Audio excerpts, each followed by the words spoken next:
The curious affair that I am about to relate began, as so many of Hercule Poirot's most perplexing cases have done, in circumstances of the utmost respectability. Indeed, one could hardly imagine a setting more removed from the sordid world of crime than the hallowed courts of St. Bartholomew's College, Cambridge, on that crisp evening in early October, when the ancient stones seemed to exhale the very essence of scholarly tranquility. I had accompanied my friend to Cambridge at the invitation of Dr. Edmund Whitmore, a distinguished philosopher whose acquaintance Poirot had made during a previous case involving a forged manuscript.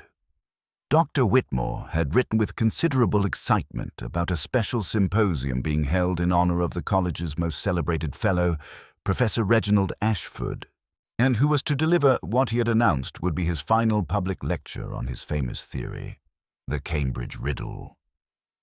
"You must come, Monsieur Poirot," Whitmore had written. "Professor Ashford has promised to reveal the solution to his 30-year-old philosophical puzzle. The academic world is in ferment. Some say he will revolutionize epistemology. Others believe he has finally lost his mind. Either way, it promises to be an evening of considerable intellectual drama." Poirot had accepted with that peculiar enthusiasm he reserved for puzzles of the mind. "The human intellect, Hastings," he had observed as we made our way through the college gates, "it is like a precision timepiece. When it functions correctly, it is a thing of beauty. But when something disturbs its mechanism, jealousy, ambition, fear, and then it can become most dangerous indeed." The great hall of St. Bartholomew's was a magnificent sight that evening, its oak-paneled walls lined with portraits of distinguished alumni, the long tables gleaming with silver and crystal beneath the warm glow of chandeliers. The gathering was select but distinguished, senior members of the college, visiting scholars from Oxford and London, a sprinkling of benefactors, and a carefully chosen group of the brightest students. As we took our places at the high table, I could not help but observe the curious tension that seemed to pervade the assembly. Professor Ashford himself, a small, neat man of perhaps 70 years, sat at the center of the high table with the composed dignity of one who has spent his life in the pursuit of absolute truth. His pale blue eyes behind wire-rimmed spectacles surveyed the gathering with what I can only describe as a mixture of satisfaction and profound melancholy. To his right sat Dr. Margaret Thornfield, a sharp-featured woman of middle age whose reputation as a logician was matched only by her well-known antipathy to Ashford's philosophical methods. Her dark eyes glittered with what might have been anticipation or malice. It was difficult to determine which. On Ashford's left was positioned Dr. Julian Vance, a younger man whose ambitious nature was written clearly in every line of his handsome but somewhat weak face. As Ashford's former protégé, Vance had built his own considerable reputation by systematically dismantling his mentor's earlier theories. Tonight, I sensed, he awaited either vindication or the opportunity for a final, devastating critique. Near the end of the table sat Mrs. Eleanor Ashford, the professor's wife of some 25 years. She was a woman of quiet elegance, but I noticed that her hands trembled slightly as she raised her wine-glass, and her eyes never quite met those of her husband when he addressed her. "Observe them, mon ami," Poirot murmured to me as the soup course was served. "See how they watch the professor, not with the respect due to a great mind, but with the intensity of those who wait for something. But what is it they wait for, eh? That is the question." The dinner proceeded with the ritualized formality of such occasions, but beneath the surface courtesies, I detected undercurrents of tension that seemed to grow stronger as the evening progressed. Professor Ashford himself appeared increasingly agitated, occasionally pressing his hand to his chest and taking sips from a small medicine bottle he kept beside his water glass. When the port had been passed and the loyal toast drunk, Professor Ashford rose to address the assembly. The hall fell into expectant silence. "My friends and colleagues," he began, his voice carrying clearly through the ancient hall, "tonight marks the end of a journey that began 30 years ago with a simple question. How can we ever truly know another human being? I called this puzzle the Cambridge Riddle, not from any sense of local pride, but because it was here, in these very halls, that I first encountered the philosophical problem that has shaped my entire career. He paused, his gaze sweeping over the assembled faces. Tonight, I shall reveal not only the solution to this riddle, but also how its principles have allowed me to penetrate a deception that has persisted in this very college for more than 2 decades. Some of you will find my revelation disturbing. Others may find it liberating. A murmur ran through the hall. Dr. Thornfield's face had gone quite pale, while Dr. Vance leaned forward with sudden, predatory interest. But first, Ashford continued, I must retrieve certain documents from my study that will provide irrefutable evidence for what I am about to reveal. Ladies and gentlemen, I ask for your patience. I shall return within a quarter of an hour to deliver what I believe will be the most important lecture of my career. With that, he bowed slightly and left the hall, his footsteps echoing on the stone floor.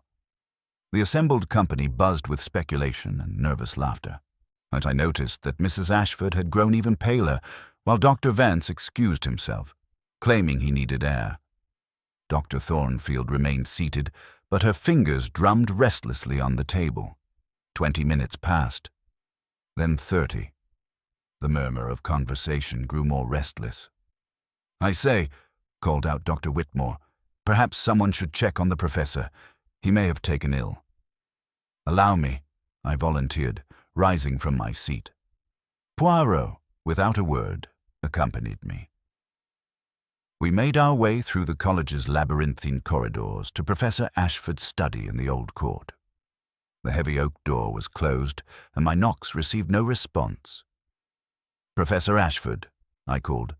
Are you quite well, sir? Silence. Poirot tried the handle. The door was locked from the inside. We must break it down, I said, but Poirot held up a restraining hand. A moment, Hastings. Observe the keyhole. There is no key visible from this side, yet the door is locked from within.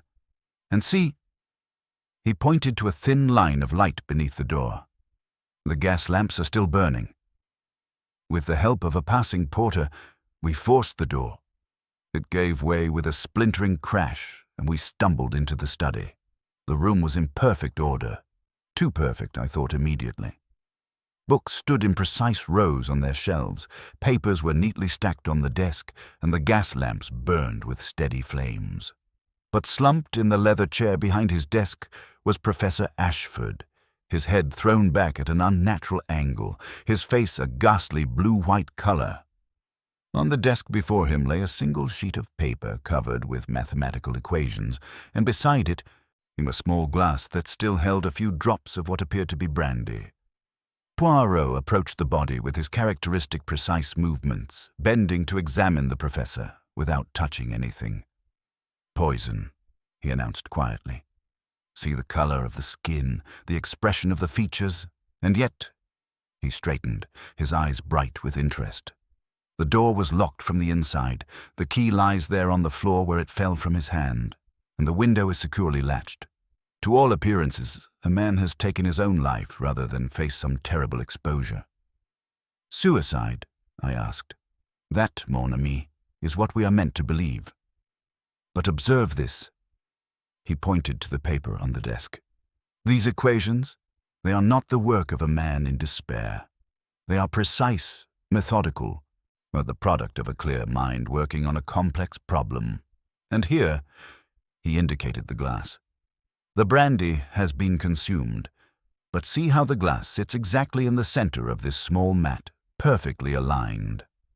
Professor Ashford was a man of precise habits, certainly, but would a man about to take his own life be so concerned with such details? As if to confirm his suspicions, Poirot bent closer to the glass and inhaled carefully. His mustache twitched with distaste. Bitter almonds, he murmured. Cyanide almost certainly, but administered how and by whom? That, Hastings, is the true Cambridge Riddle we must solve. behind us, footsteps echoed in the corridor. Dr. Whitmore appeared in the doorway, followed by Dr. Thornfield and several others from the dinner party. "Good God!" Whitmore exclaimed. "Is he dead?" Poirot confirmed. "And under circumstances that are far from clear." As the room filled with shocked voices and confused questions, I noticed that Poirot had moved to examine the window more closely. The latch was indeed secure, but something about his expression suggested he had observed a detail that others had missed. "The police must be summoned immediately," declared Dr. Thornfield, though her voice carried a note that might have been relief rather than grief. "Indeed they must," agreed Poirot. "But I think, before they arrive, it would be wise for all of us to return to the hall. This room must be preserved exactly as we found it." As the group reluctantly filed out, I lingered for a moment beside my friend. "What is it, Poirot? Yes, what have you seen?" He turned to me with that expression I'd learned to recognize, the look of a man whose little gray cells had already begun to detect the pattern hidden beneath apparent chaos. "I have seen, mon ami, that Professor Ashford's final riddle is more complex than even he imagined. For this is not merely a locked room mystery, it is a locked mind mystery. Someone in that dining hall tonight knew exactly what the professor was going to reveal, and they were prepared to kill to prevent it. The question is not how they entered this room, Hastings. The question is how they entered his thoughts." As we made our way back through the darkened corridors, I could not shake the feeling that we were walking not just through the ancient stones of Cambridge, but through the opening moves of a game whose rules we had yet to comprehend. A game in which the stakes were nothing less than truth itself. As we re-entered the great hall, the animated scholarly conversation ceased abruptly. Faces turned toward us with expressions ranging from curiosity to barely concealed anxiety. The warm glow of the chandeliers, which had seemed so welcoming an hour earlier, now cast stark shadows across worried features. Dr. Whitmore cleared his throat nervously. "My friends, I regret to inform you that Professor Ashford has been taken suddenly ill." "Not ill," Poirot said quietly, his voice carrying clearly through the hushed hall. "Dead." The word struck like a physical blow. A wineglass slipped from someone's fingers, shattering on the stone floor. Mrs. Eleanor Ashford half rose from her seat, and then sank back with a small, controlled intake of breath. What struck me most forcibly was not her shock, but rather the curious stillness that settled over her features, as though a long-held tension had finally been released. "You are certain?" Dr. Margaret Thornfield's voice was sharp, brittle. "Regrettably, yes," Poirot replied. "The authorities must be summoned immediately. Until they arrive, I must ask that everyone present tonight remain within the college grounds. Is such a precaution truly necessary?" The speaker was a thin, fair-haired gentleman whom Dr. Whitmore quietly identified as Mr. Lionel Carrington, a barrister and college benefactor. "Most necessary," Poirot answered, his pale eyes surveying the assembled company with methodical precision. "Professor Ashford did not die by natural causes." A shocked murmur rippled through the hall. Dr. Julian Vance, who had been standing near the fireplace, stepped forward. "Perhaps we should adjourn to the senior common room," he suggested, his voice carefully controlled. "We shall be more comfortable there." "An excellent suggestion," Poirot agreed, "if the ladies would also accompany us." As the company moved through the college corridors, I observed our fellow guests more closely. Mrs. Ashford walked with surprising composure, supported by a tall, grave young woman introduced as Miss Lydia Marsh, her niece and companion. Dr. Thornfield moved with brisk efficiency, her thin lips pressed into a disapproving line, while Dr. Vance maintained a studied calm that somehow seemed more theatrical than genuine. Among the others, and I noted Sir Humphrey Vale, a portly gentleman with a florid complexion who served as chairman of the college council, accompanied by his striking second wife, Mrs. Judith Vale, whose fashionable evening gown seemed somewhat out of place in the academic setting. There was also Mr. Peter Lake, a dark, intense young man whom Whitmore identified as one of Ashford's research students. Once settled in the senior common room, with its leather chairs arranged before a crackling fire, Poirot positioned himself where he could observe every face. "Mesdames et messieurs," he began, "forgive me that I must intrude upon your grief with questions. But when a distinguished scholar dies at the very moment he proposes to make a revelation of great importance, we must consider not only his death, but what truths he may have discovered." Sir Humphrey puffed indignantly. "Really, Monsieur Poirot, is such an interrogation necessary at this tragic moment?" "I fear it is essential," Poirot replied gently. "Professor Ashford spoke tonight of exposing a deception that has persisted for more than 20 years. Such revelations create powerful motives." The words seemed to strike 3 individuals with particular force. Mrs. Ashford's hands tightened in her lap. Dr. Thornfield's eyes flashed with something that might have been fear or anger, and Dr. Vance's carefully maintained composure flickered momentarily. "Reginald had become quite secretive recently," Mrs. Ashford said in a low voice. "He destroyed many papers, spoke of professional jealousies and old wrongs that had never been addressed. I begged him to be cautious." "Which individuals concerned him?" Poirot asked. She hesitated, glancing toward Vance and Thornfield. He mentioned no names, but spoke often of those who might not welcome his final revelation. Dr. Vance laughed, though the sound held no humor. Ashford delighted in melodrama. No doubt he referred to our academic disagreements about his earlier theories. "And you, Dr. Thornfield?" "Professor Ashford and I rarely agreed on anything," she replied coldly. "If he imagined his revelation would distress me, he was mistaken. I anticipated it with considerable interest." Poirot nodded thoughtfully, his eyes bright with the peculiar intensity I'd learned to recognize. The game, as he would say, was afoot. The heavy oak door opened to admit Inspector James Frobisher of the Cambridge Borough Police, a tall, spare man whose shrewd grey eyes immediately surveyed our tense gathering. Behind him followed a younger sergeant and the police surgeon, their presence transforming the scholarly atmosphere into something altogether more ominous.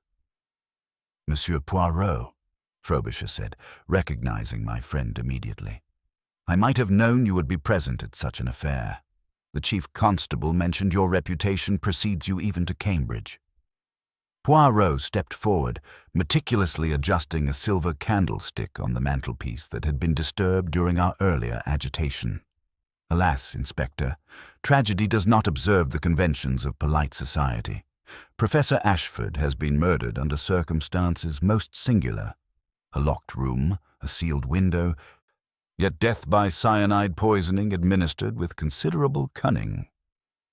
"A locked room mystery," Frobisher muttered.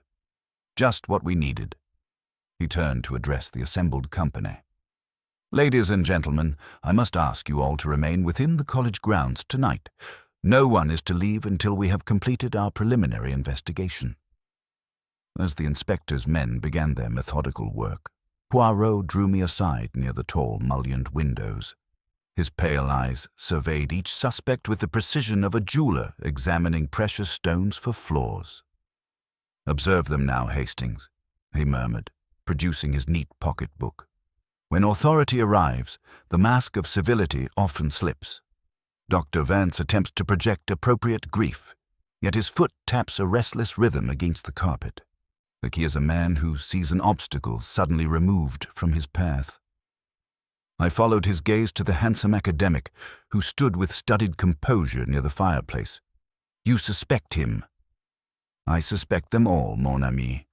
But observe also Dr. Thornfield, how rigidly she sits, her eyes fixed upon the flames. She calculates, weighs probabilities.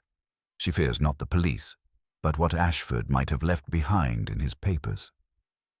Before I could respond, Inspector Frobisher returned from his examination of the study, his expression troubled.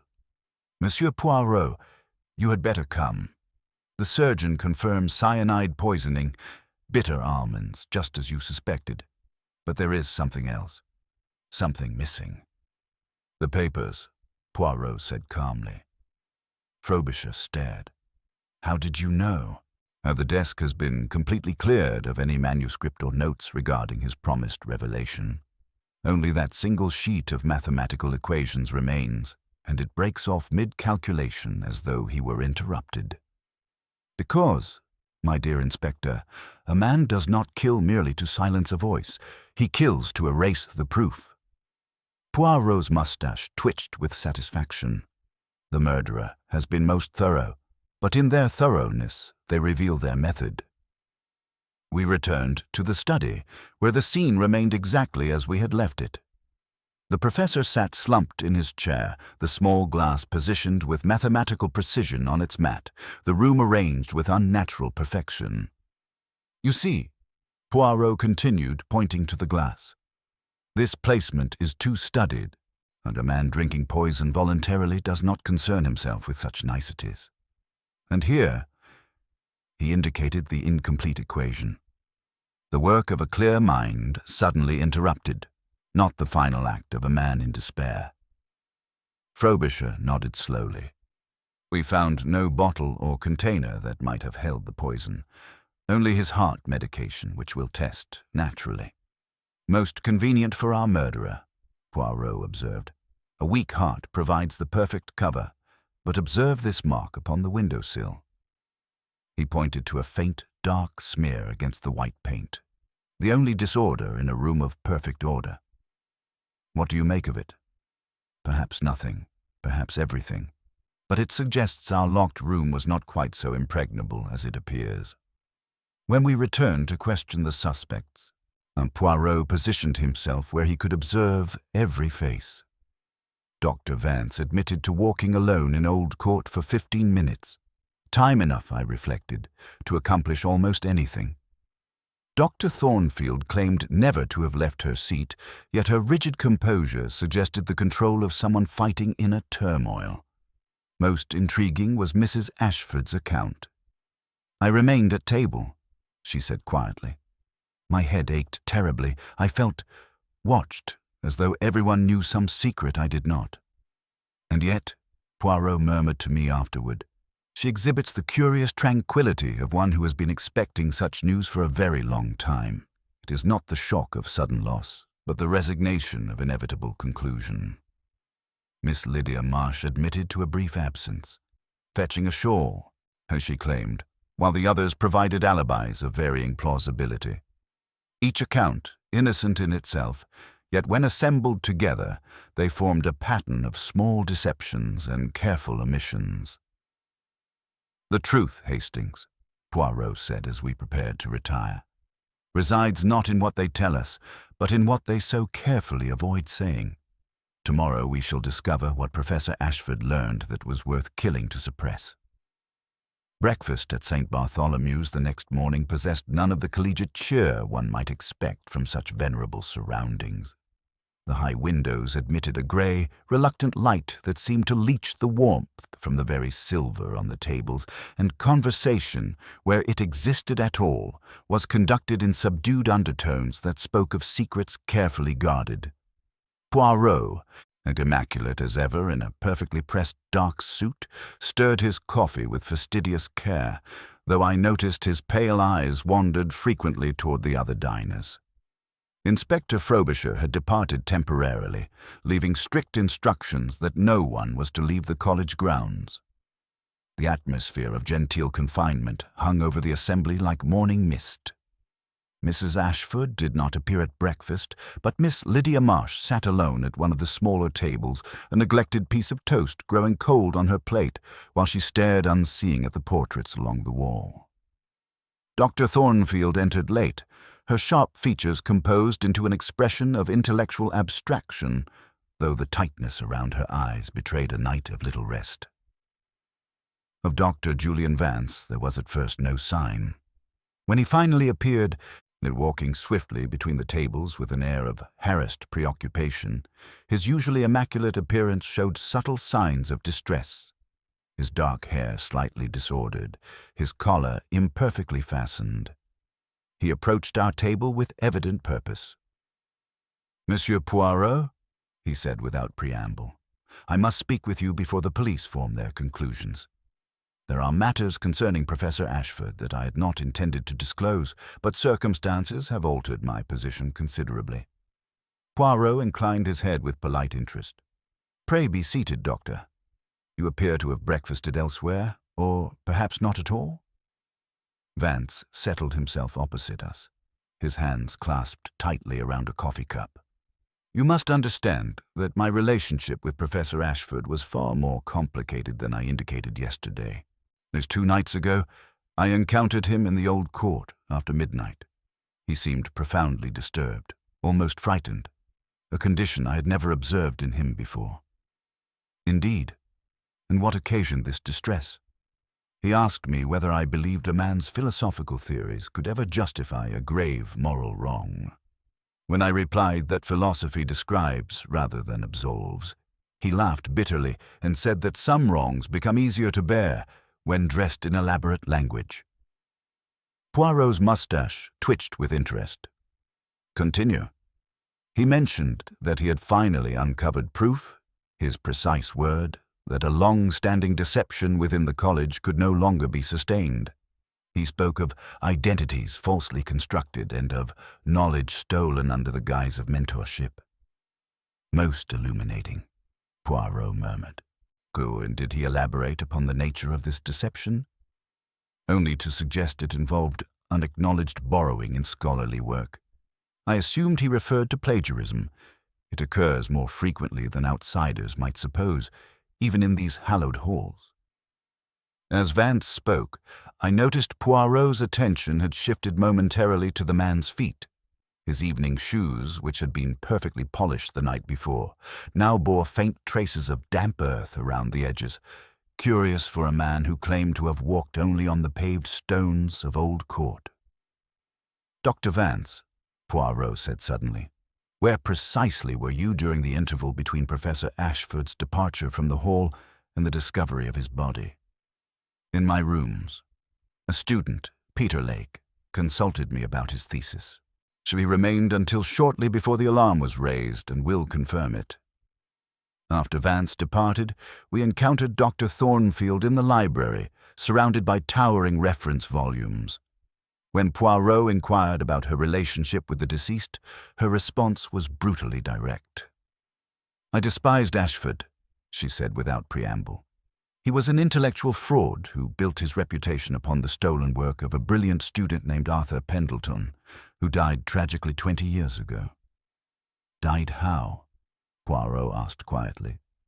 "Supposedly suicide, after a scandal involving examination papers, but Pendleton was innocent, framed by Ashford to silence him after discovering the theft of his ideas. Our final interview was with Mrs. Ashford in the college garden. Dressed in mourning black, she appeared fragile yet composed.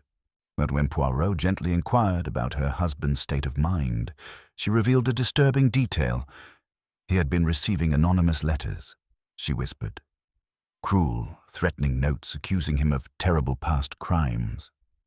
I begged him to inform the police, but he refused, insisting he must handle the matter himself." "These letters, they have been preserved?" "No. He burned them immediately upon reading. They terrified him, Monsieur Poirot. In his final weeks he seemed to age years." As we returned to our rooms, Poirot arranged his notes with characteristic precision. "The physical clues are merely distractions, Hastings. The true puzzle lies in the psychology of our suspects. We have ambition, resentment, and fear, all connected to the ghost of Arthur Pendleton. To understand how Professor Ashford was murdered, we must first comprehend why he had to die." Inspector Frobisher returned to St. Bartholomew's that afternoon with the satisfied air of a man who had solved a particularly vexing puzzle. The assembled company gathered once more in the senior common room, where the inspector positioned himself before the fireplace with theatrical authority, consulting his notebook with evident pleasure. "Ladies and gentlemen," he announced, "significant developments have emerged. Dr. Vance, your account of yesterday evening contains several troubling inconsistencies."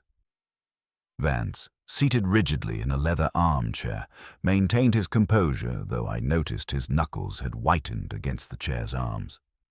"I have told you everything relevant, Inspector." "Have you indeed?" Frobisher's tone carried unmistakable skepticism. "Your student, Mr. Peter Lake, has provided a most illuminating statement. He swears you were absent from your rooms during the crucial period, not present as you claimed." A collective intake of breath swept through the room. Dr. Thornfield leaned forward with predatory interest, while Mrs. Ashford's face grew paler still. "Lake is mistaken," Vance replied, though his voice carried less conviction than before. "The evening's events have clearly confused his recollection. On the contrary, his memory is quite precise. He recalls waiting in your rooms for nearly 15 minutes, during which time you were nowhere to be found. When you finally appeared, you came from the direction of Old Court, not from within the college." Poirot, who had been observing this exchange with characteristic stillness, suddenly stirred. "Inspector, may I examine once more the glass from Professor Ashford's study?" Frobisher produced the evidence bag containing the small brandy glass. Poirot studied it with minute attention, his pale eyes bright with interest. "Most illuminating," he murmured. "Dr. Vance, you are left-handed, are you not?" "Yes, but I fail to see—" The glass was positioned precisely before the left side of Professor Ashford's desk, yet I observed him throughout dinner using his right hand exclusively. When a methodical man alters his habitual arrangements, it suggests another has placed the object, perhaps one who unconsciously favors the opposite hand. The implication struck the room like a physical blow. Dr. Vance half rose from his chair, his face flushed with indignation. "You cannot seriously suggest that I suggest nothing," Poirot replied calmly. "I merely observe what the evidence reveals." Mrs. Ashford's voice cut through the tension, quiet but carrying clearly. "There are matters concerning Dr. Vance that I had hoped never to discuss." She turned toward her late husband's protégé with something approaching pity. "Julian, you know it must come out now. Eleanor, please." "My husband believed that Dr. Vance and I had once shared an attachment," she continued, her voice steady despite the color rising in her cheeks. "It was brief, innocent, but Reginald never forgave either of us. He delighted in holding Julian's career hostage to his suspicions." The revelation hung in the air like smoke. Inspector Frobisher's satisfaction was evident. Motive, opportunity, and physical evidence. "Dr. Vance, I must caution you that anything you say—" "Non." Poirot's sharp interjection startled everyone. "Inspector, you move too quickly toward the obvious conclusion. Yes, Dr. Vance has deceived us about his movements. Yes, the evidence appears to implicate him, but observe his psychology. This is not the mind of a calculating murderer." "The evidence speaks for itself, Monsieur Poirot." "Evidence can be arranged, Inspector. Consider the precision of this crime, the locked room, the missing papers, the perfectly positioned glass. Such calculation requires a mind of exceptional coldness. Dr. Vance possesses ambition, wounded pride, perhaps even lingering passion, but not the particular ruthlessness required for this deception." Vance stared at Poirot with something approaching gratitude. "You believe me innocent? I believe you know more than you admit, but murder? No. The true killer has been most clever, creating a web of circumstantial evidence while remaining safely in the shadows. They have waited patiently, perhaps for 20 years, for the perfect moment to strike. As the gathering dispersed in confusion and mounting tension, I found myself walking beside Poirot through the college corridors. "You seem certain Vance is innocent, yet the evidence is too convenient, mon ami. Like a stage play where every prop is perfectly placed. The real murderer understands human nature too well. They know we will seize upon the obvious suspect while the true solution remains hidden in plain sight." The afternoon pressed down upon St. Bartholomew's with the weight of unspoken accusations. Their students hurried through the courtyards with lowered voices, as though the very stones might carry whispers to unwelcome ears. Poirot, however, seemed curiously animated, his pale eyes bright with the particular satisfaction he reserved for puzzles whose mechanisms were beginning to reveal themselves. We encountered Mr. Peter Lake near the library, his intense features marked by obvious distress. When he approached with nervous determination, Poirot received him with characteristic courtesy. "Monsieur Poirot, I must speak truthfully about Dr. Vance and Professor Ashford," Lake began, his hands thrust deep in his pockets. "Inspector Frobisher has the facts, but not their meaning." Poirot indicated a quiet alcove beneath the library windows.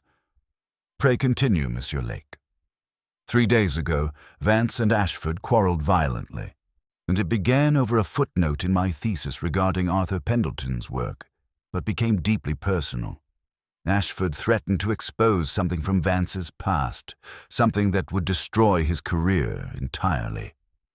Did Professor Ashford specify this threat? No, but Vance went deathly pale. Afterward, he told me that some debts can never be repaid, only managed. He said Ashford enjoyed being a jailer. Poirot's moustache twitched with interest. "And you, Monsieur Lake, what do you know of Arthur Pendleton?" The young man hesitated. "Only whispers.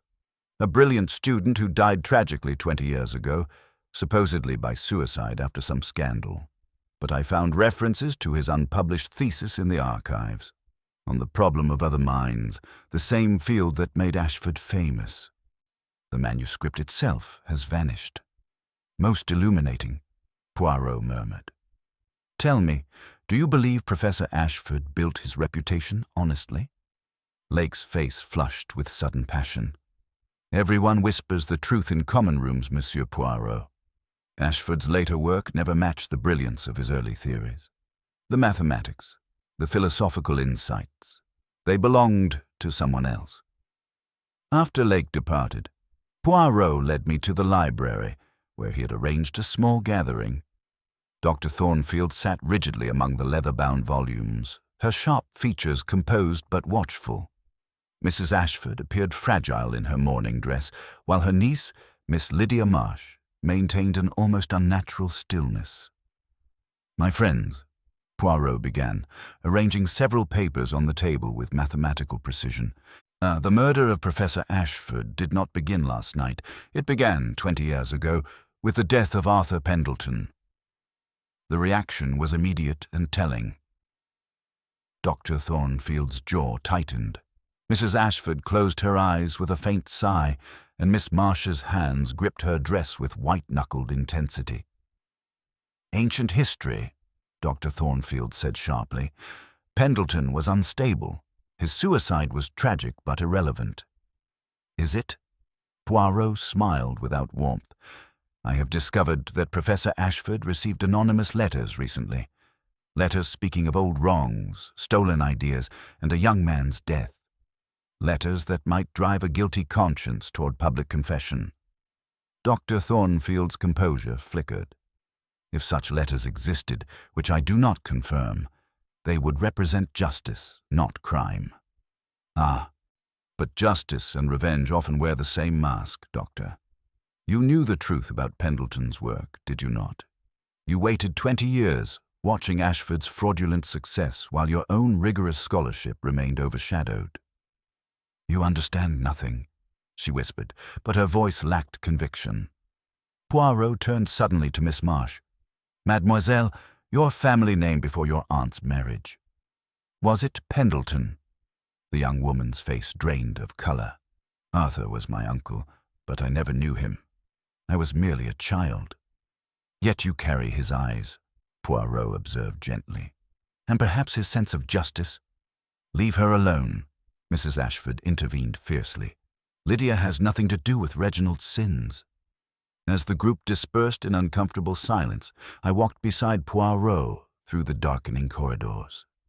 "Each mention of Pendleton's name creates a different reaction," I observed. "Precisely, Hastings.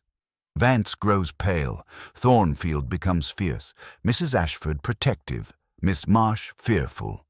4 people, 1 ghost, and somewhere among them, a murderer who has waited 20 years for the perfect moment to strike."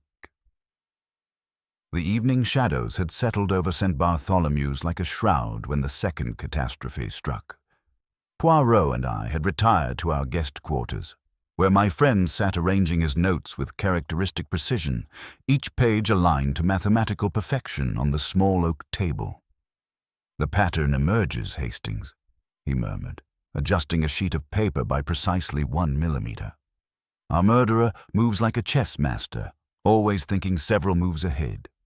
But even the most calculating mind can be forced into improvisation, and improvisation breeds mistakes." His words proved prophetic. Scarcely had he spoken when frantic footsteps echoed in the corridor outside, followed by urgent pounding upon our door.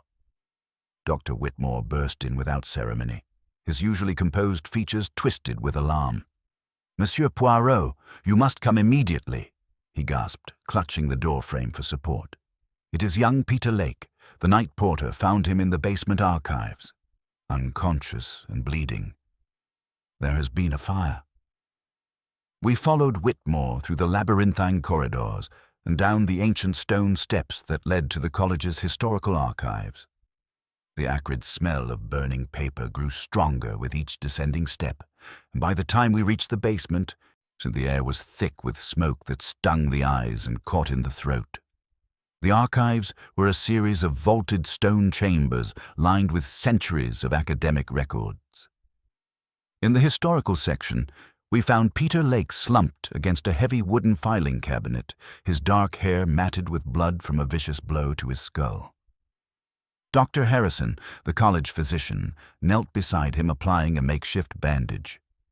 "He will survive," the doctor announced grimly, "but he has suffered a severe concussion. The blow was delivered with considerable force from behind." Poirot, however, had already turned his attention to a brass waste-paper basket in the center of the chamber, from which thin tendrils of smoke still curled upward. With infinite care, he produced his silver tweezers and extracted several charred fragments of heavy parchment. "Observe, Miss Hastings," he said softly, holding one fragment to the lamplight. "The edges are completely consumed, but see here, mathematical equations of extraordinary complexity, and this date in the corner, 1896. My breath caught. The Arthur Pendleton manuscript? Precisely. The original thesis that made Professor Ashford's reputation, hidden here all these years behind a false panel in the old registry section." Poirot's pale eyes gleamed with satisfaction. Young Mr. Lake discovered what others have killed to conceal. A low groan interrupted our examination. Lake's eyelids fluttered open, revealing eyes that struggled to focus. Poirot immediately knelt beside him, his voice gentle but urgent. "Monsieur Lake, you are safe now. Can you tell us who attacked you?" The young man swallowed with obvious difficulty, his voice barely above a whisper. "I found it. Behind the false panel. I was reading The Real Solution to the Cambridge Riddle." "Did you see your attacker?" "No. Came from the shadows. But I smelled." Lake coughed, wincing into pain. "Before they set the fire. Lavender. Strong lavender perfume." With that revelation, his eyes rolled back, and he slipped into unconsciousness. Dr. Harrison immediately ordered his removal to the college infirmary. As we watched them carry Lake away, I turned to Poirot. "Lavender, but several people might wear such a scent." "Indeed, but not several people had both motive and opportunity to be in these archives tonight," Poirot replied, his mustache twitching with interest. "Our murderer has made their first genuine error, Hastings. The attack on Professor Ashford was meticulously planned. But this—" He gestured to the smoldering wastepaper basket. "This was pure panic. They discovered that Lake had found the evidence that could expose not just Ashford's theft, but their own role in concealing it." Inspector Frobisher arrived within minutes, summoned by the college porter. His expression upon surveying the scene was a mixture of frustration and grim determination. "Another attack, another locked building after hours," he muttered. "Whoever we're dealing with has intimate knowledge of this college and its routines." "More than that," Poirot observed, examining the scattered ashes with his magnifying glass. They knew exactly where to find Pendleton's hidden manuscript. This suggests someone who has been searching for it systematically, perhaps for years. As we prepared to leave the archives, Poirot paused beside the filing cabinet where Lake had been found. A small piece of fabric clung to the rough stone wall, dark blue wool, the sort used in academic gowns. "Another clue," I observed. "Or another misdirection," Poirot replied thoughtfully. "But the lavender scent, that is genuine. Our murderer wore it unconsciously, never imagining that their victim might survive to identify them. Tomorrow, Hastings, we shall discover who among our suspects favors such a distinctive perfume." As we climbed back toward the main college, the weight of the night's revelations settled upon us. The Arthur Pendleton manuscript, the key to understanding both the original crime and its present consequences, lay in ashes. But somewhere in the darkness, a killer who had maintained their secret for 20 years was finally beginning to make the mistakes that would lead to their downfall. "The endgame approaches, mon ami," Poirot murmured as we reached our quarters. "Our murderer grows desperate, and desperation is the enemy of the careful mind. Soon, very soon, the truth will emerge from the shadows." The morning brought no relief to the oppressive atmosphere that had settled over St. Bartholomew's like a funeral shroud. Students moved through the corridors with hushed voices and furtive glances, while the dons maintained their scholarly routines with a brittle determination that fooled no one. Poirot, however, appeared entirely unaffected by the pervading gloom. He breakfasted with characteristic precision, adjusting his napkin to mathematical exactness before permitting Inspector Frobisher to join our table. "You have made progress with the lavender scent, Inspector?" Poirot inquired, delicately spreading marmalade on his toast with the care of an artist applying paint to canvas. Frobisher's expression revealed his frustration. "The servants use nothing stronger than carbolic soap, as I suspected. But I've identified 3 ladies among our suspects who favor lavender: Mrs. Judith Vale, Miss Lydia Marsh, and, curiously enough, Dr. Thornfield keeps a small bottle of lavender water in her rooms, claims it aids concentration." "Most illuminating," Poirot murmured, his pale eyes bright with interest. "But observe, Inspector, that our assailant's behavior in the archives speaks of improvisation, not calculation. The blow to young Mr. Lake was meant to incapacitate, not kill, and the subsequent fire was hastily arranged. This suggests someone driven by panic rather than cold premeditation. You believe the same person killed Ashford and attacked Lake?" "Without doubt. The second act follows inevitably from the first, a desperate attempt to destroy evidence that could expose not merely Professor Ashford's academic theft, but the murderer's own role in concealing it." Before Frobisher could respond, Mrs. Judith Vale entered the breakfast room with the confident grace that marked her as a woman accustomed to admiration. Her dove-gray morning dress was perfectly tailored, her fair hair arranged with artless perfection, and as she approached our table, the unmistakable scent of high-quality French lavender preceded her. "Monsieur Poirot," she said, offering a practiced smile. "I'd hoped to meet you under more pleasant circumstances. Poor Humphrey is quite beside himself with worry. These college scandals affect him so deeply."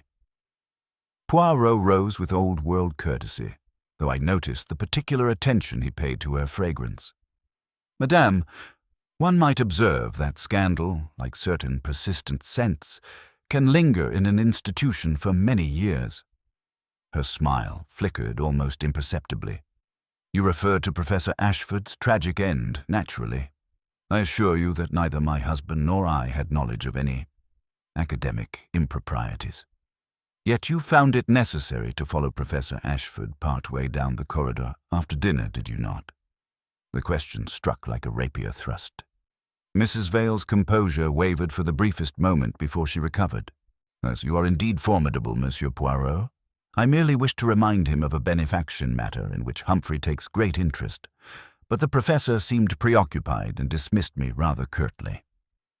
"You wear, I believe, eau de lavande from Carpentras, an excellent French scent." Her fingers tightened on the back of her chair. "You have a remarkable nose for perfume, monsieur. Yes, it is a particular favorite of mine." After she departed, Poirot turned to me with that expression I had learned to recognize, the look of a man whose little gray cells were arranging themselves into new patterns. "Come, Hastings. We must return to Professor Ashford's study. There is a detail that has been whispering to me all night.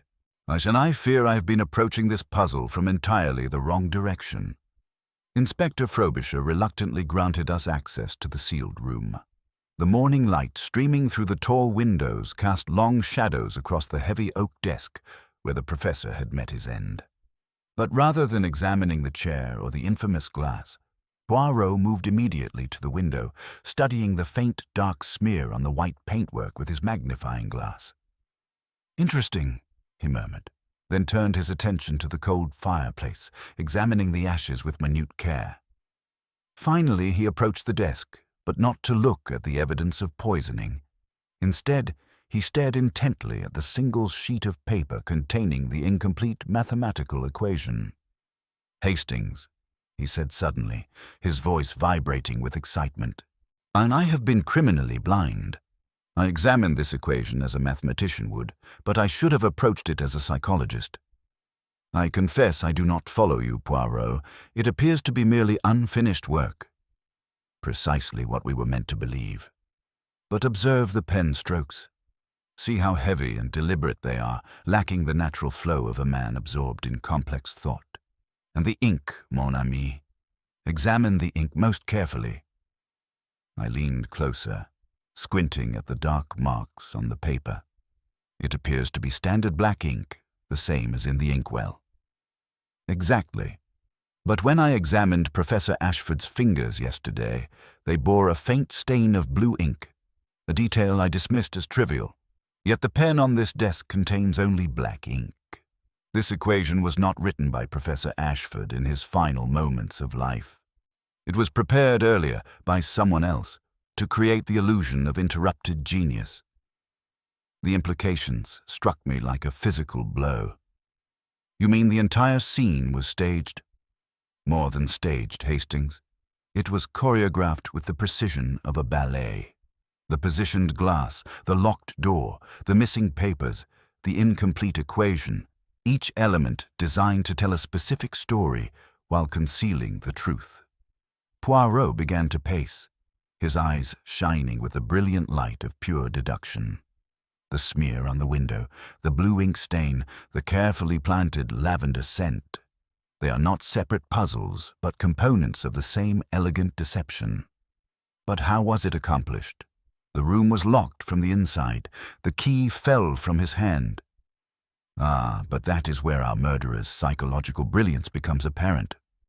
The locked room was never truly locked from the inside, Hastings. It was sealed from the outside using a method so audacious, so dependent upon understanding Professor Ashford's vanity and predictable behavior, that it completely blinded us to the physical reality. Poirot stopped pacing and smoothed his lapels with immense satisfaction. The murderer used his arrogance against him, knew he would eagerly claim another man's work as his own, knew his habits, his weaknesses, his desperate need to maintain his fraudulent reputation. They turned his own psychology into the perfect trap. But who, Poirot? And how exactly? Patience, mon ami. I have the final thread, and the picture is at last complete. Tonight we shall gather our suspects in the hall where this tragedy began.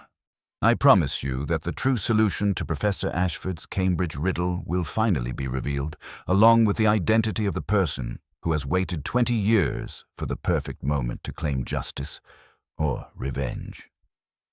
As we left the study, I could not shake the feeling that we stood at the threshold of a revelation that would transform everything we thought we understood about this most complex of cases. The endgame, as Poirot would say, was finally at hand. The great hall of St. Bartholomew's had been transformed once more into a theatre of expectation, though tonight no silver or crystal gleamed upon the long tables. The college servants, moving with subdued efficiency, had arranged the seating in a wide semicircle facing the portraits of departed masters. and where a single lectern stood beneath the watchful eyes of centuries of academic tradition. It was in this very hall that Professor Ashford had promised to reveal his final solution, and now it would serve as the stage for Hercule Poirot's own exposition. The accused and the innocent filed in with varying degrees of reluctance, their faces bearing the weight of 3 days' accumulated tension. Mrs. Eleanor Ashford entered on Dr. Whitmore's arm, her black mourning dress a stark contrast against the oak paneling, while Miss Lydia Marsh followed a step behind, her pale hands clenched around a small handkerchief.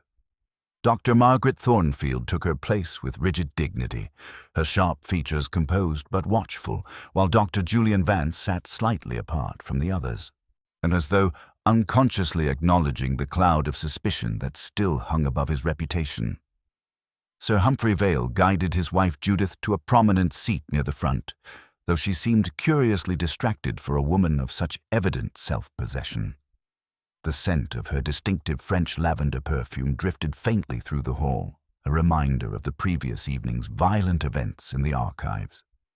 Inspector Frobisher stood near the lectern, his notebook tucked under one arm, his attitude one of official skepticism constrained by professional curiosity.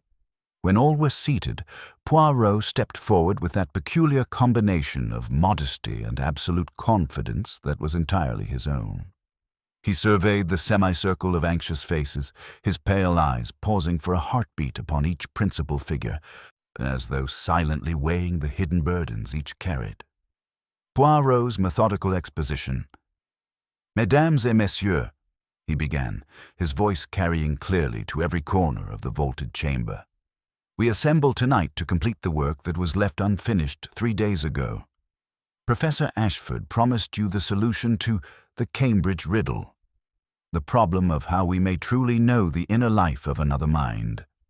Alas, he did not live to deliver his answer. But in his death there is presented to us another, more terrible riddle. Who deemed his continued existence so dangerous that they were prepared to kill in order to silence him?" A faint shiver passed through the gathering. Mrs. Ashford's hand moved instinctively to her throat, while Miss Marsh stared fixedly at the floor. Dr. Thornfield's sharp profile might have been carved from stone. "At first glance," Poirot continued, his tone conversational yet commanding, "it appeared a classic locked-room tragedy. The door secured from within, the key fallen by the dead man's hand, the window latched, the poison in the glass. An apparent suicide by a scholar who could not face the exposure of his past misdeeds. So convenient, so symmetrical, that one might almost applaud the neatness of the arrangement." He raised a single finger with characteristic precision.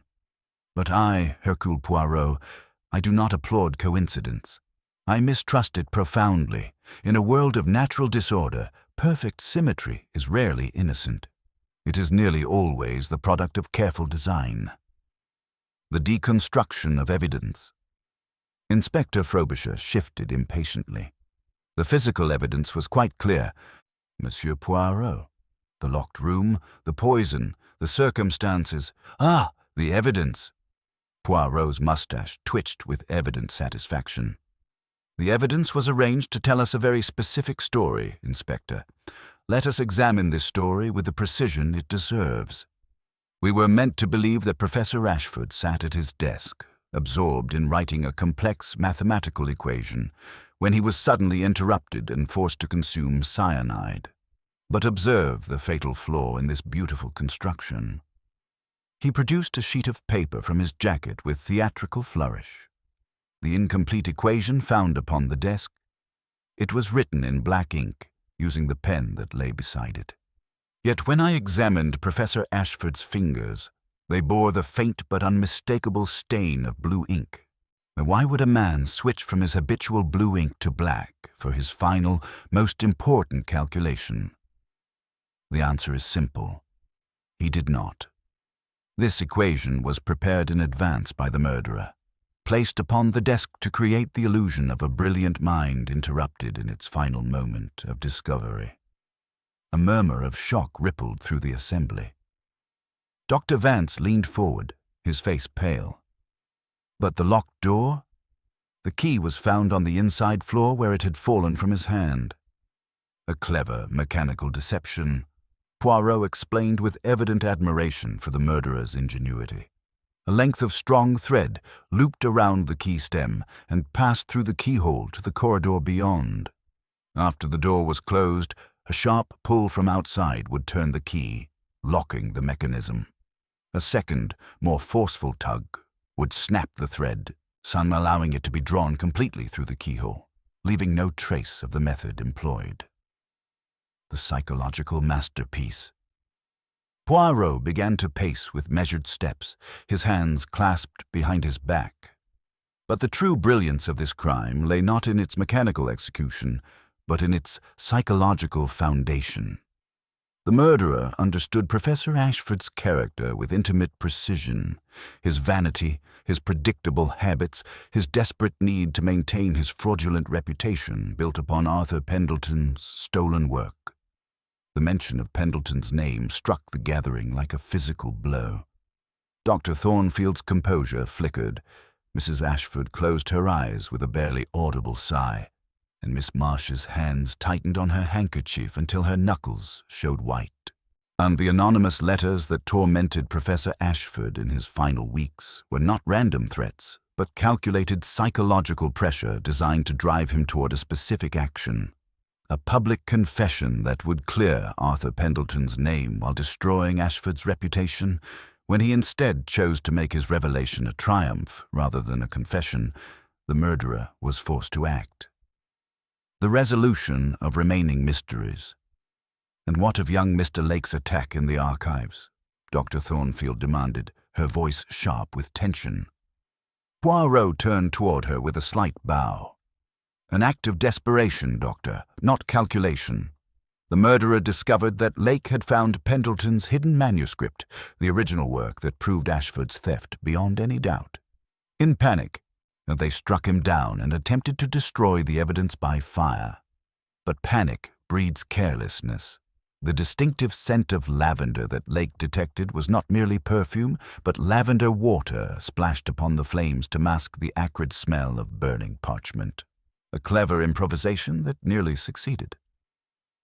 Mrs. Judith Vale's face had grown noticeably pale, though she maintained her composure with admirable control.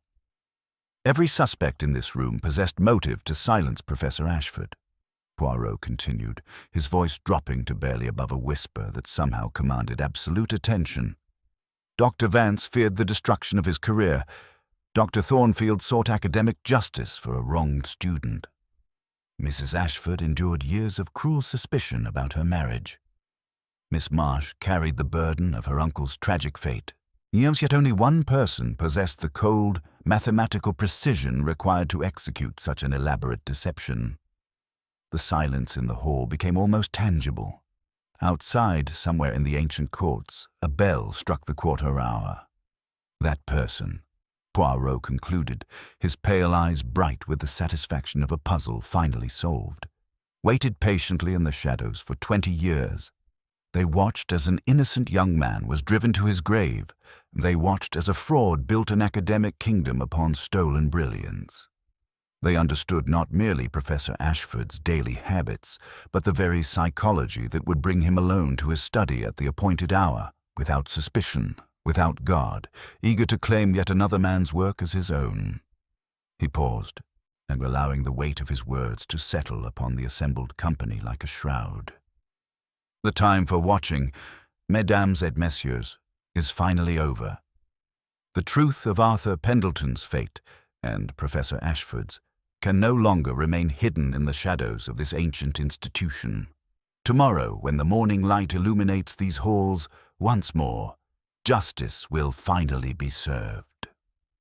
As Poirot stepped back from the lectern, the assembled company sat in stunned silence, each face bearing the mark of secrets about to be revealed. The endgame, as he would say, had finally arrived. The weight of expectation hung over the great hall like a shroud as Hercule Poirot prepared to deliver his final revelation.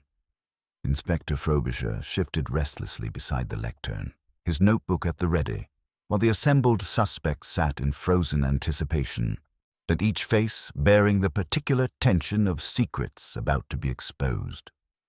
"Before I name the murderer," Poirot began, his voice carrying with crystalline clarity through the vaulted chamber, "permit me to eliminate those whose guilt, though real in other matters, does not extend to the crime of murder."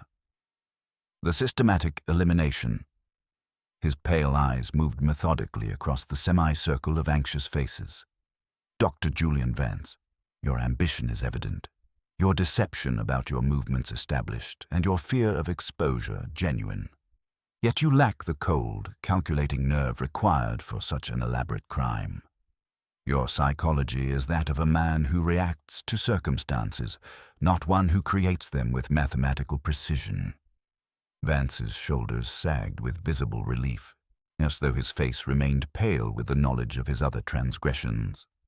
"Mrs. Eleanor Ashford," Poirot continued gently, "you have endured 20 years of suspicion and emotional cruelty.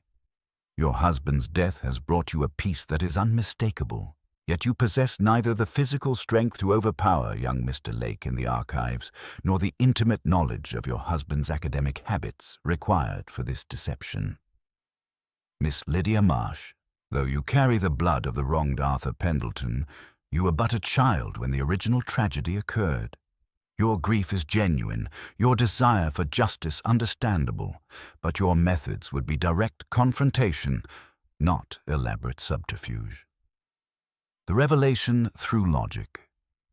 Poirot's gaze settled upon Dr. Margaret Thornfield, and whose sharp features had grown increasingly rigid throughout his exposition. "This leaves us with you, Doctor.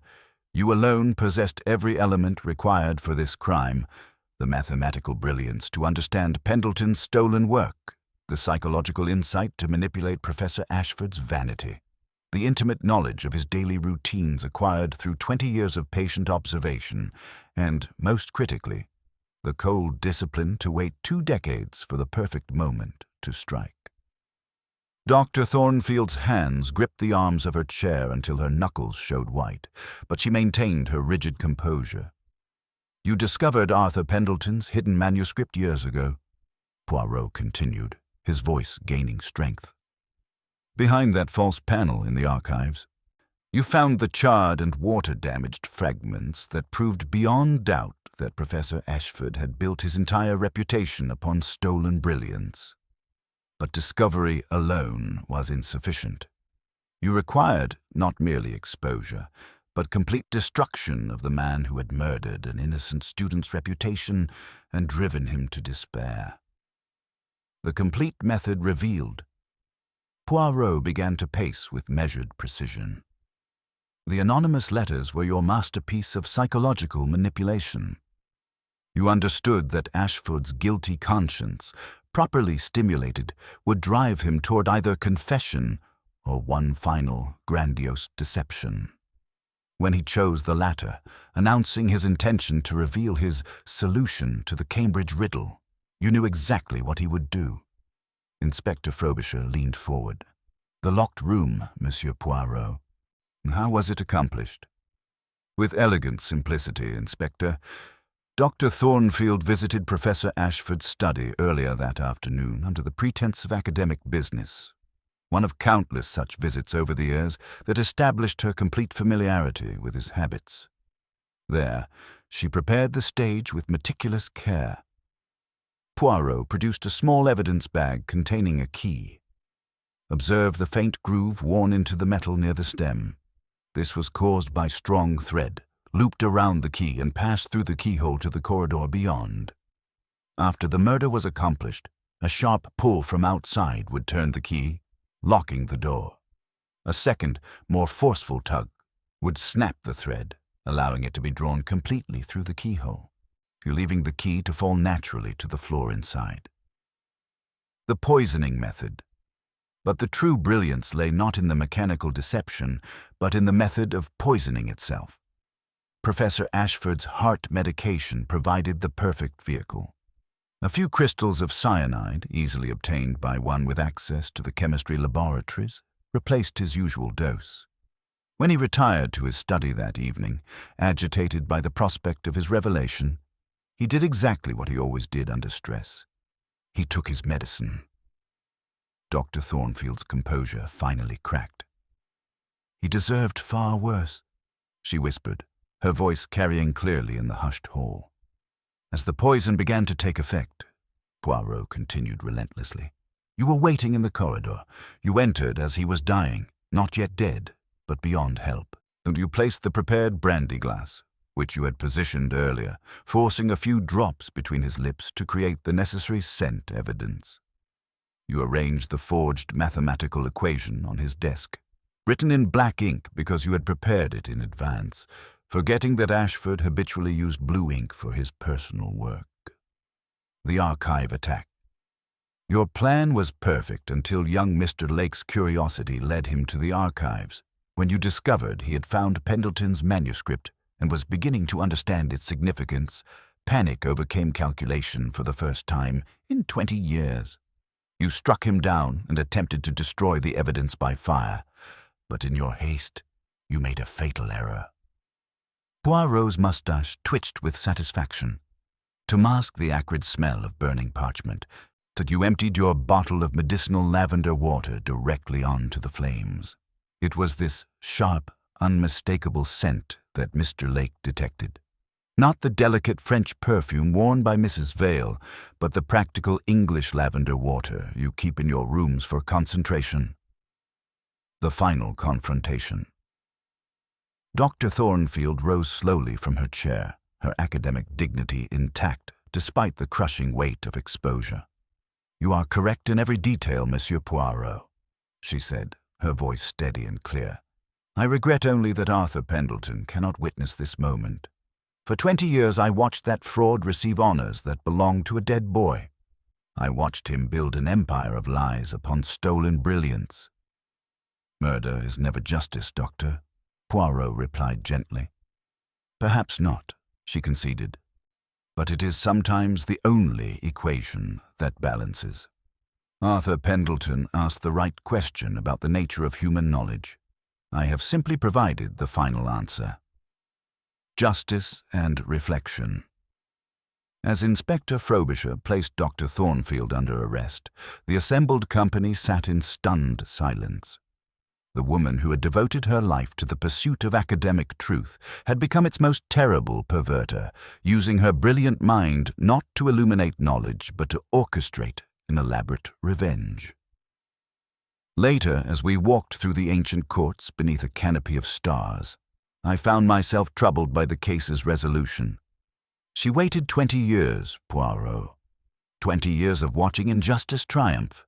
Can we truly condemn her entirely? My friend paused beside the fountain in Old Court, adjusting his coat against the evening chill. "The tragedy, Hastings, is not that she sought justice for Arthur Pendleton, but that she believed murder could provide it. She solved the mechanical puzzle of the locked room with admirable precision, but she never understood the true Cambridge Riddle that her victim posed, which was, how can we truly know another human being? Professor Ashford asked this question but never answered it, because he never truly knew himself. Dr. Thornfield believed she knew him completely, his vanity, his guilt, his predictable responses, but she never understood that even a fraud can be driven by genuine remorse. In the end, she murdered a man who might have confessed willingly had she possessed the patience to wait just one more day. As we reached the college gates, and Poirot turned for a final look at the ancient buildings that had witnessed both Arthur Pendleton's tragedy and its terrible resolution. The human heart, mon ami, it remains the most complex puzzle of all. No amount of logical deduction can fully comprehend its capacity for both justice and cruelty, often residing in the same brilliant mind. With that philosophical reflection, Hercule Poirot stepped into the waiting motor car, leaving behind the hallowed halls of Cambridge and the mystery that would be remembered as long as scholars gathered to pursue the elusive nature of truth itself. Epilogue.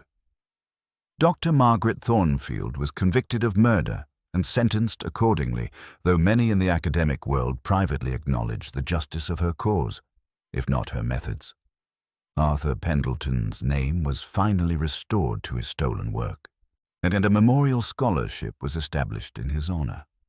The Cambridge Riddle, as originally conceived by a brilliant young student 20 years before, was at last properly attributed to its true author, though the price of that recognition had been paid in blood. The affair at St. Bartholomew's College became one of Hercule Poirot's most celebrated cases, not merely for the ingenuity of its solution, but for the profound questions it raised about the nature of justice, revenge, and the terrible consequences of academic fraud. In the end, the greatest riddle was not philosophical, but human. How a mind capable of such brilliant deduction could also conceive such elaborate destruction. Some weeks after the conclusion of the Cambridge affair, I found myself once more walking through the familiar gateway of St. Bartholomew's College, and official business with the War Office had brought me to Cambridge, and my duties completing earlier than expected, I turned almost instinctively toward Old Court. The autumn term had ended. The ancient lawns lay damp and empty beneath grey skies, the mullioned windows dark save where an occasional light burned behind old glass. I walked beneath the stone cloisters, recalling how Poirot and I had once crossed these same pavements when Professor Ashford still lived and the Cambridge Riddle had seemed merely an intellectual curiosity rather than a matter of life and death. Dr. Whitmore received me in his rooms with kindly gravity. Time appeared to have pressed more heavily upon him since our last meeting. New lines had appeared about his eyes, as though the college itself had aged with the weight of recent revelations. "You arrive at a most appropriate moment," he said after our initial greetings. "We have only this week completed the memorial you and Monsieur Poirot would wish to see." He led me through a side passage into a small court newly planted with young trees. Against the far wall stood a modest tablet of pale stone, its inscription cut with deliberate simplicity: Arthur Pendleton, 1877 to 1897. Whose work on the Cambridge Riddle is here acknowledged by St. Bartholomew's College. Beneath the stone lay a few late roses, their petals already browned by the approaching winter. Mrs. Ashford insisted upon the precise wording. Whitmore explained quietly. It was she who pressed the college council to establish the scholarship in his name, and she and Miss Marsh attend chapel together now. One has the sense of a long penance being quietly performed. We stood in contemplative silence. My thoughts traveled from the modest memorial before me to the narrow dock where Dr. Thornfield had received her sentence. Justice, according to law, had been served, yet I could not wholly suppress a sense of tragedy more complex than any verdict could address. Young Pendleton wields more influence now than he ever possessed in life, Whitmore observed gravely. The research fellows speak his name with a reverence they rarely accord the living. Perhaps there is some comfort in that.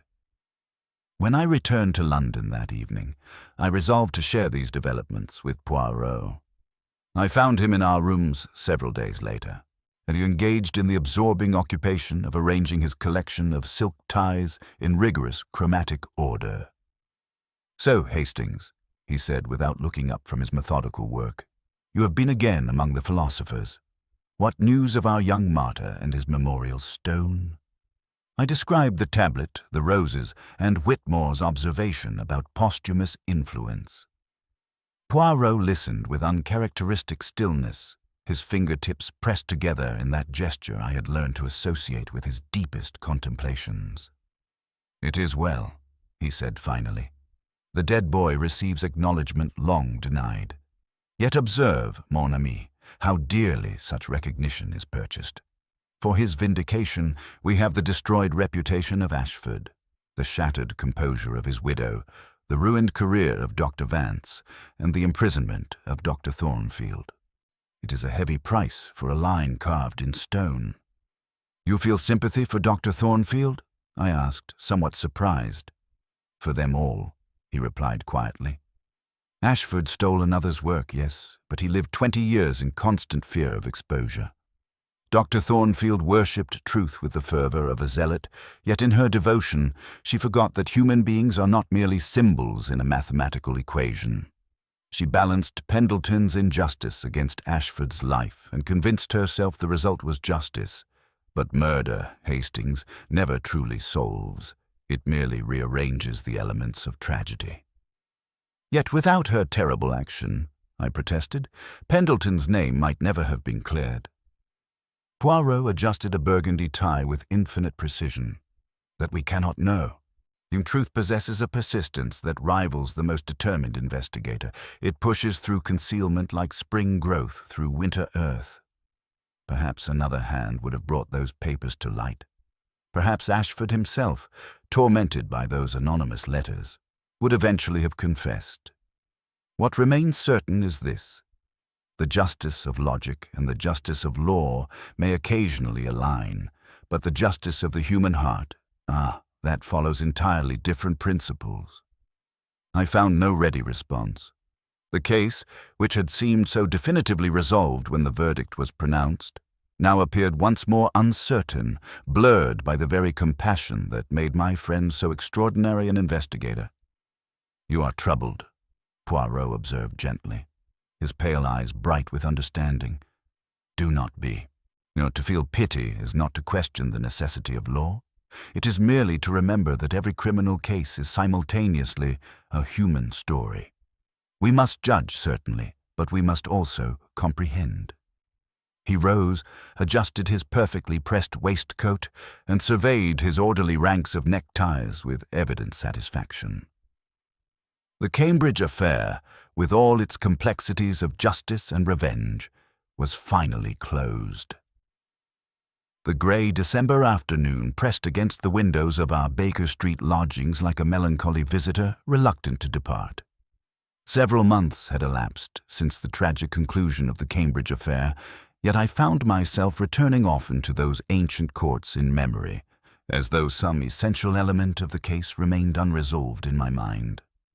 Poirot sat at his writing desk, methodically arranging his correspondence with the mathematical precision that governed all his actions. Each envelope was aligned to perfection, each sheet of paper positioned with deliberate care. Yet I detected in his movements a certain thoughtful quality that suggested his attention lay elsewhere. "A letter from Cambridge," he announced, selecting one envelope with particular interest. "Dr. Whitmore writes at considerable length." He opened it with his silver paper knife and read silently, his pale eyes moving across the pages with characteristic intensity.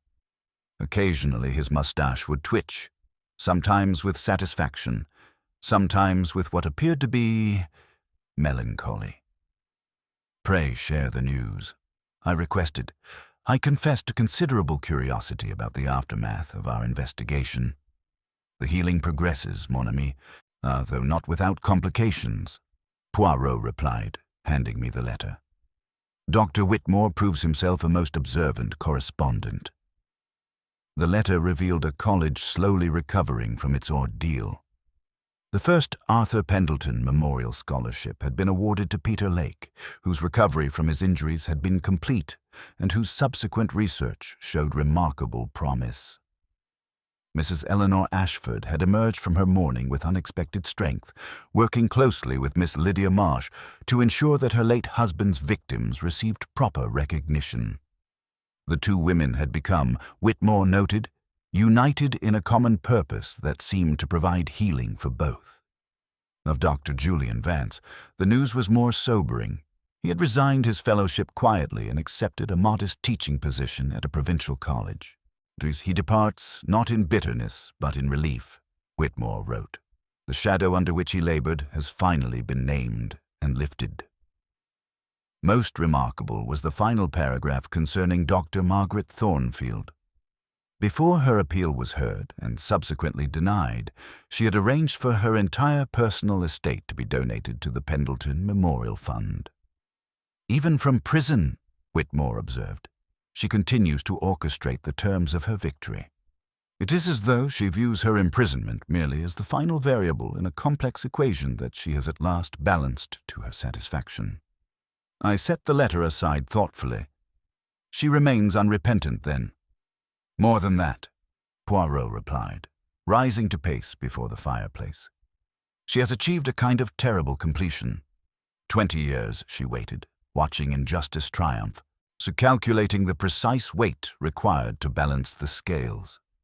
Now, with Ashford dead, Pendleton's name restored, and her fortune ensuring that the truth will never again be forgotten, she rests content in her cell like a mathematician who has finally solved an impossibly complex theorem. You speak as though you admire her. I admire her intellect while deploring her methods, Poirot said carefully. She understood Professor Ashford's psychology with frightening precision. His vanity, his guilt, his predictable responses to pressure. She manipulated these elements like a master chess player, always thinking several moves ahead.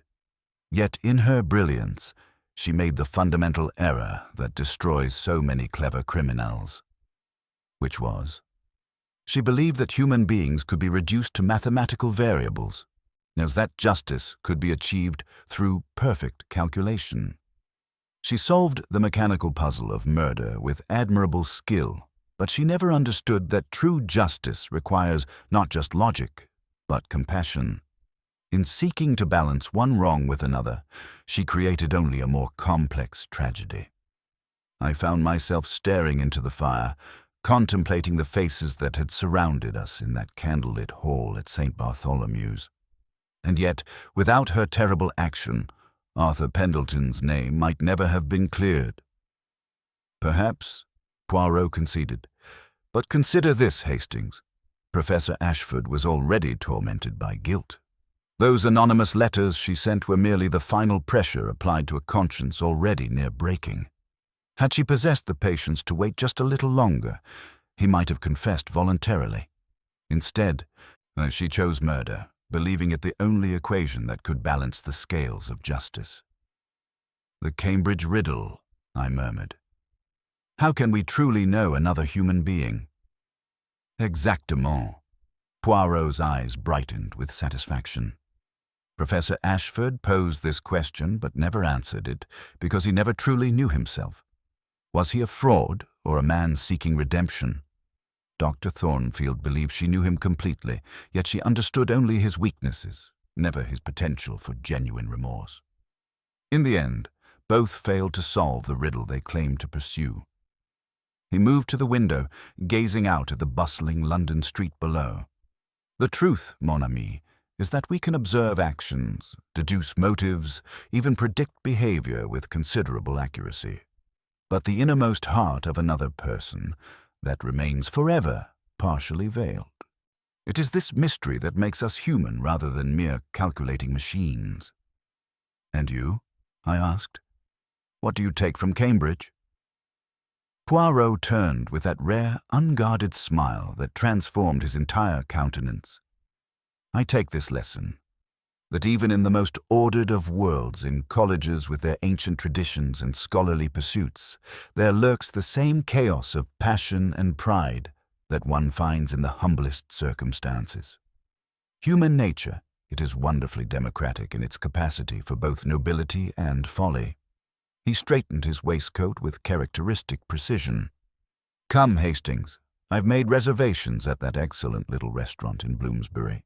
We shall dine well and speak of lighter matters. The Cambridge Riddle may remain forever unsolved, but a perfectly prepared meal. That is a mystery we can resolve with complete satisfaction. As we prepared to venture into the London evening, I reflected that while the affair at St. Bartholomew's would long be remembered for its intellectual complexity and moral ambiguity, it had also revealed something essential about my remarkable friend.